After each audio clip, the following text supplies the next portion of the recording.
Every time you explain yourself, you lose a little respect.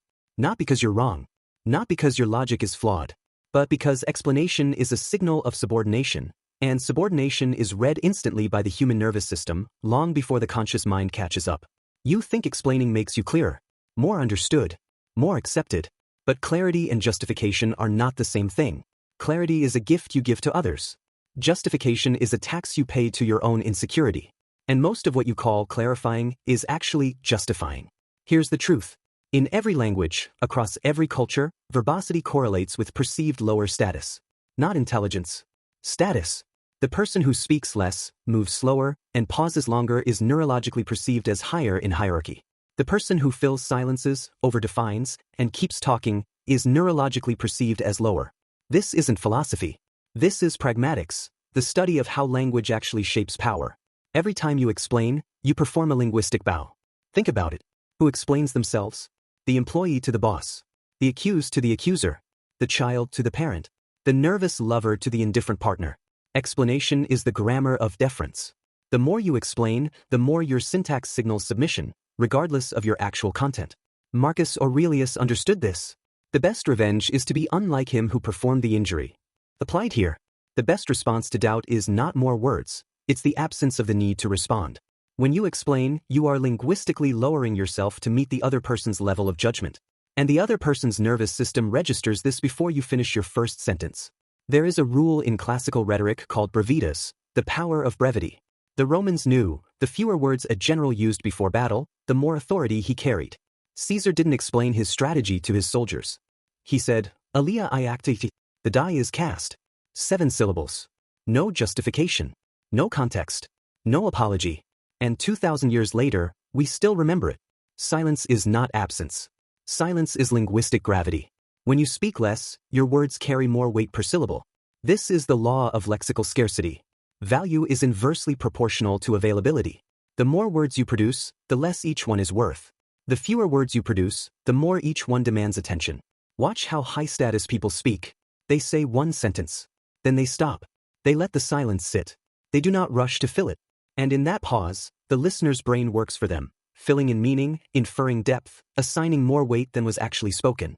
Epictetus taught, better to trip with the feet than with the tongue. Meaning, a physical misstep is recoverable. A verbal misstep, once spoken, cannot be retrieved. Every unnecessary word is a piece of yourself you give away. And you never get it back. When you over-explain, you fracture your own identity. Here's why. Every explanation is an attempt to control perception, to shape how the other person sees you. But the more you try to control perception, the more you reveal that you are trying to control perception. And once someone sees you trying, they see your hand. And once they see your hand, they stop respecting the illusion. You say, what I meant was, which means, my first attempt was not good enough for you. Let me explain further. Which means I am now performing for your approval. I just want to make sure you understand. Which means I am anxious about how you see me. Your words reveal your status relationship to the listener. Boys. And you cannot fake it, because the human brain is exquisitely tuned to detect linguistic anxiety. It's a survival mechanism. We have evolved over hundreds of thousands of years to detect who is above us and who is below us in any social hierarchy, based almost entirely on speech patterns. You cannot trick it with vocabulary. There is a concept in design called negative space, the empty area that defines the shape of the object. Communication works the same way. What you don't say defines the shape of what you do say. When you explain everything, you remove all negative space. The listener's mind has nothing to fill in, nothing to infer, nothing to work for. And people value what they work for. Your listener's brain wants to complete the picture. When you give them everything, you deny them that completion. They feel unsatisfied. They feel you are too available.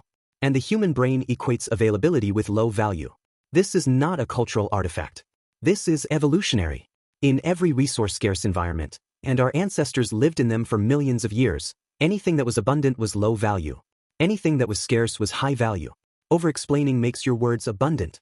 Abundant equals cheap. Seneca said, talk shows the man. Not what he says. Not his arguments. Not his logic. But how much he talks. The Stoics practiced what they called silentium, deliberate verbal restraint. They understood that every word spoken without necessity was a word stolen from purpose. Here is the Stoic framework for speech. Is it true? Is it necessary? Is it kind? Most explanations fail the second test. They are not necessary. They are defensive. And defense signals weakness before any argument is made. When someone questions you, your instinct will be to expand. Resist it. Instead, anchor. Say your point. Hold your ground. Say nothing else. This is called verbal holding, staying in position without adding more justification. The person who can hold their position without adding more words is perceived as immovable. And immovability is the essence of authority. Here is the trap most people never escape. They think the listener's doubt is a knowledge gap. So they try to fill it with more words. But the listener's doubt is almost never a knowledge gap. It is a status negotiation. The person questioning you is not asking for more information. They are testing where you stand. If you respond by explaining, you signal, "I will move if you push." And they will push more. If you must explain, follow the rule of 3. 1 sentence for the point. 1 sentence for the context. Silence for everything else. If they ask again, repeat the same sentence. Not with frustration. With stillness. Like a mountain that does not explain why it does not move. The most persuasive people are not the ones who explain the most. They are the ones who explain the least. Because persuasion is not logical. It is perceptual. And perception is driven by certainty signals, not information density. What signals certainty? Fewer words. Slower delivery. Comfortable silences. No backtracking. No rephrasing. No self-correction. Every self-correction says, "My first attempt was wrong." And once you signal that you were wrong once, the listener wonders what else you are wrong about. The spiral begins with 1 extra sentence. Say what you mean. Mean what you say. Say it once. This is linguistic purity. Most people cannot achieve it because they are trying to manage the listener's feelings in real time. They are editing themselves as they speak. And that editing, that linguistic flicker, is visible. It is called hesitation phenomenon in linguistics, and it is the single strongest verbal marker of low status across every studied language. Watch this happen in real time.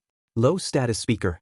"You know, I think this is the right approach, but I understand if you see it differently. I mean, obviously there are other ways to look at it, and I'm not saying mine is the only way, it's just that based on what I've seen." So, every word after, "but," was self-annihilation. High status speaker. This is the approach. Silence. That's it. Not rude. Not arrogant. Finished. The high status speaker does not need to add. Here's why. Let me justify. If you disagree, I understand.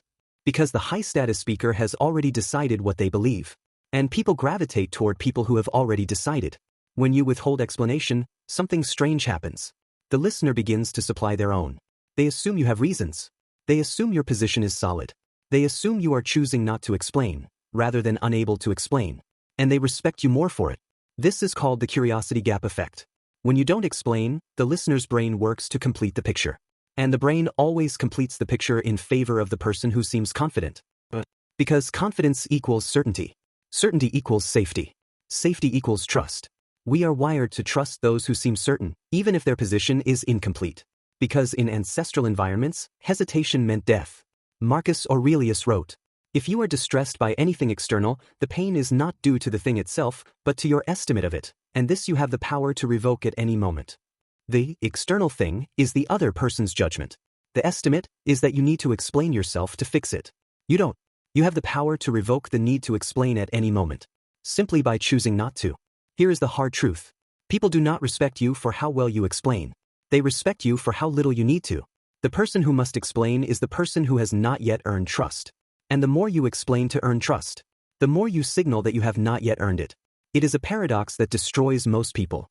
The harder you try to be respected, the less respected you become. The only way out is to stop trying. You must decouple your sense of worth from their understanding. You are not responsible for whether they get it. You are responsible for whether you said it clearly. That's it. After that, their understanding is their problem. And when you treat it as their problem, suddenly, they start working harder to understand you. This is the moment most people never reach. Realizing that their explanation habit is not about communication. It is about anxiety. The anxiety of being misunderstood. The anxiety of being judged. The anxiety of being dismissed. And the attempt to control that anxiety with words. But words cannot control anxiety. They only express it. And once you see that your explaining is just anxiety wearing language, you can stop. Next time you feel the urge to explain, ask yourself, am I explaining for their understanding or for my comfort? If it's for their understanding, say it once, clearly, then stop. If it's for your comfort, don't speak. The discomfort is the teacher. The silence is the growth.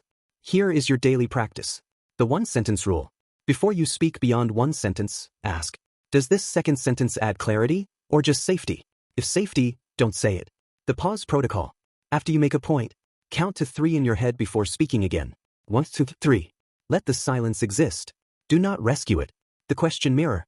When someone questions you, don't answer immediately. Ask, what specifically is unclear? This forces them to do the work, and it reveals whether they are genuinely confused or testing you. The no justification challenge. For 1 week, eliminate the word because from your explanations. You will discover how rarely justification is actually needed. The most powerful communicator is not the one with the most words. It is the one who needs the fewest. Seneca wrote, "Speech is the mirror of the mind." A calm mind produces few words. A calm mind does not explain itself. A calm mind simply is. And that stillness, that linguistic restraint, is felt by everyone in the room. Not understood. Felt. Because language is not just meaning. Language is a signal of position. And the less you explain, the higher you stand. Most people talk themselves out of respect. Without ever knowing it, they think they are being clear. But they are signaling submission. They think they are building trust. But they are broadcasting anxiety. You've now seen the mechanism. The linguistic architecture of authority. The stoic discipline of restraint. And the uncomfortable truth that the less you say, the more you are heard. The question is not whether you can stop explaining. The question is whether you have the discipline to sit in the silence. And let your presence do the talking. Because confidence isn't measured in how much you say. It's measured in how much you don't need to. Most people will keep explaining. Most people will keep losing respect. The question is, are you still explaining?